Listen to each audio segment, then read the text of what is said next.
திருப்பாடல்கள் அதிகாரம் 37. பொல்லார் நல்லார் முடிவுகள். தீமை செய்வோரைக் கண்டு மனம் புழுங்காதே, பொல்லாங்கு செய்வாரைக் கண்டு பொறாமைப்படாதே. ஏனெனில் அவர்கள் புல்லைப் போல் விரைவில் உலர்ந்து போவர், பசும் பூண்டைப் போல் வாடி போவர். ஆண்டவரை நம்பி நலமானதை செய், நாட்டிலேயே குடியிரு, நம்பத்தக்கவராய் வாழ். ஆண்டவரிலேயே மகிழ்ச்சி கொள், உன் உள்ளத்து விருப்பங்களை அவர் நிறைவேற்றுவார். உன் வழியை ஆண்டவரிடம் ஒப்படைத்துவிடு, அவரையே நம்பியிரு, அவரே உன் சார்பில் செயலாற்றுவார். உன் நேர்மையை கதிரொளி போலும் உன் நாணயத்தை நண்பகல் போலும் அவர் விளங்கச் செய்வார். ஆண்டவர் முன் அமைதியுடன் காத்திரு. தம் வழியில் வெற்றி காண்போரையும் சூழ்ச்சிகள் செய்வோரையும் பார்த்து எரிச்சல் கொள்ளாதே, வெஞ்சினம் கொள்ளாதே.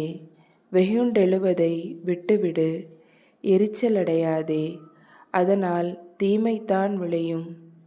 தீமை செய்வோர் வேரறுக்கப்படுவர். ஆண்டவருக்காக காத்திருப்போரே நிலத்தை உடைமையாக்கிக் கொள்வர்.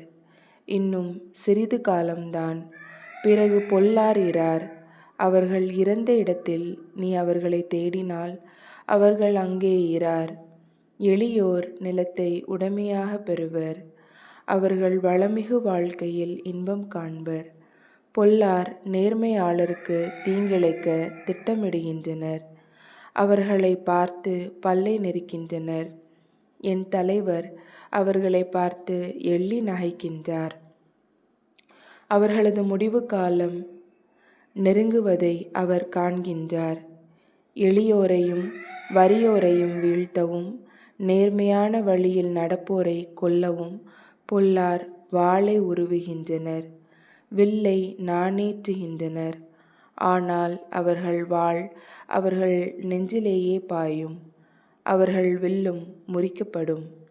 பொல்லாரின் திரளான செல்வத்தை விட நல்லாரின் சிறிதளவு பொருளோ சிறந்தது.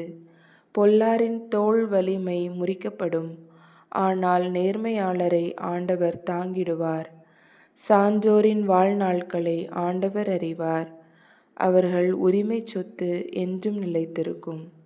கேடு காலத்தில் அவர்கள் இகழ்ச்சி அடைவதில்லை, பஞ்ச காலத்திலும் அவர்கள் நிறைவடைவார்கள்.